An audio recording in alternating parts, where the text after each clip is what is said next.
Hey guys, welcome back to the JPM Performance channel. It's of course time for our shop tour, and we are getting into winter now. So here we are, October 30th. Tomorrow's Halloween. For those of you with kids, I'm sure you'll be out doing that kind of stuff. My kids are in their 20s now, so I don't have to go to Halloween parties and trick-or-treating or any of that. So maybe someday I'll have grandkids, you never know. But happy Halloween for those of you that are into all of that. And last Thursday in Halloween, it's hard to believe it's almost November. So we're going to jump into our shop tour. Last week I talked about how Denny Hightower had called me, and we were going to push to try and get his engine completed for the turkey trot in Sebring. Here we go. So you can see that the bottom end is completely together. The head is sitting on the bottom end, and I'm right in the middle of the most fun part of this. So you can see I've got all my micrometers out here. You can see how many shims that I have for these solid lifters. And you literally have to measure every one and get them just right. These shims generally come within about 2,000ths increments. I try and get it within 1 thou, and sometimes I don't have every single shim that I absolutely need, and that is where my bucket grinder comes in. So I can take off a thou or two with that. So between shims and grinding the lifters and put the cam in, measure everything up, take it apart, try and get it all to fit, and it always seems like I'm still a couple thou off. It just takes a little bit of time. Like I've always said in the past, I let 1,000ths go. So if I'm looking for 8, I'm going to let a 7 go, I'm going to let a 9 go. It's just my theory. You could really spend hours and hours and hours trying to get them all right, and as soon as you run the engine once and it breaks in a little bit, odds are it's going to change a little too. So that's my theory anyway, and it has worked for a long time. So there you go. Did get Wade's car completely together, running. Everything's together, completely done. New exhaust system, new muffler, cooling system is bled out. And then I had the strangest thing happen. It would run, and then all of a sudden, the dash would light up, high water temp, like that. Like, what is going on? What is going on? What is going on? And I thought initially it was my little thermostat. So I ended up changing the thermostat out, put a blanking plate in just to test it. And I'm like, is this thing really reading right? One of the mechanic's best friends, a little pyrometer. So this way I can read exactly what the temperature is, not only in the radiator, back on the cylinder head in different places.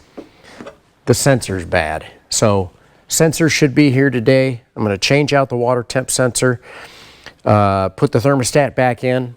And the other thing that happened was, actually had 3 sensors go out. So this is a Summit, just a fluid-filled gauge, little 1/8 NPT that went right here on the fuel pressure regulator. It was reading like 25, then it was reading 30. So I put my own tester on. Sure enough, this gauge was bad. Then all of a sudden, the oil temperature sender started acting up. So you can't always trust your sending units. Sometimes if you see something funny, you need to go back, test it with a different unit, and confirm what the symptom actually is happening. So this is actually one of the old VDO oil pressure senders that we've used forever.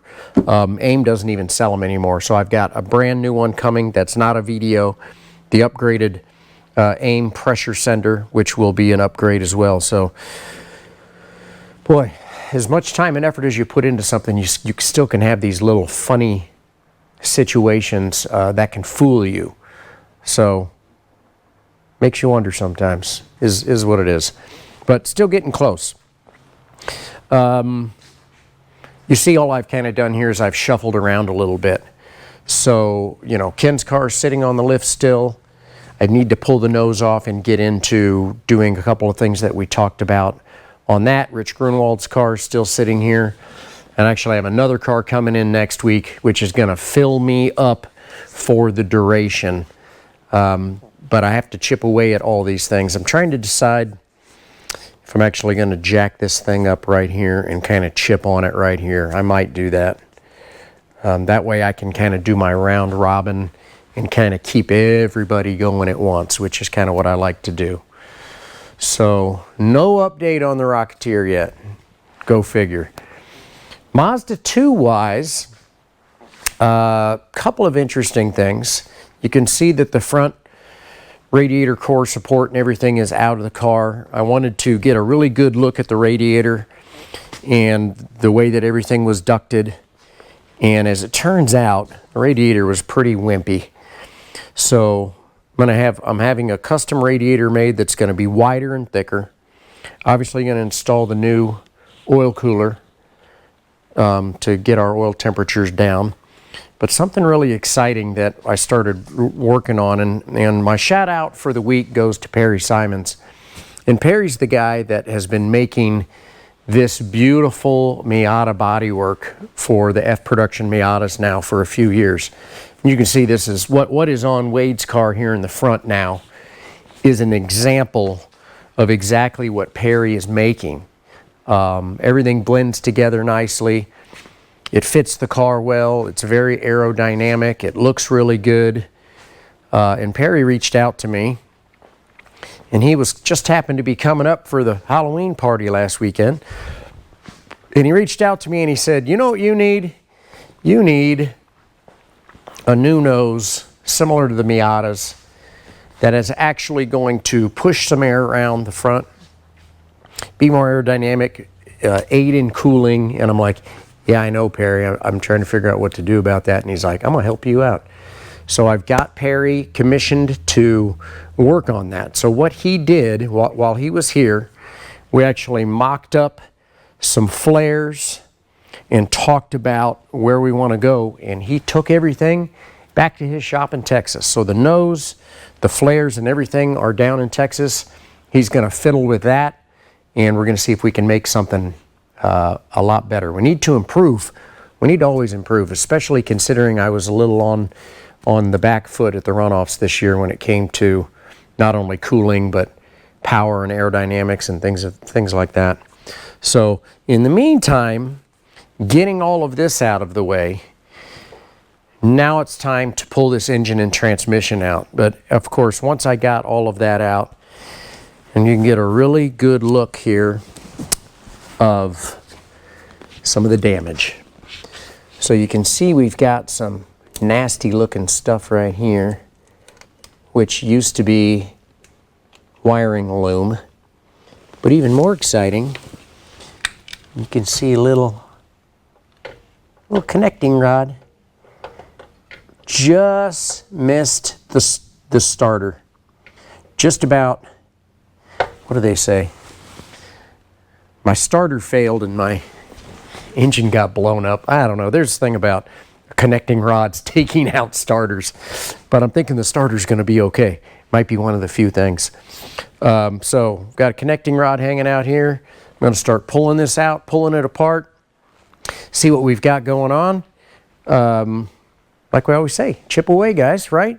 But all in all, I'm kind of excited about some of these new things. So this is kind of something that I haven't touched yet on this car with the cooling system and rethinking about the aerodynamics. So I think this is actually really going to help.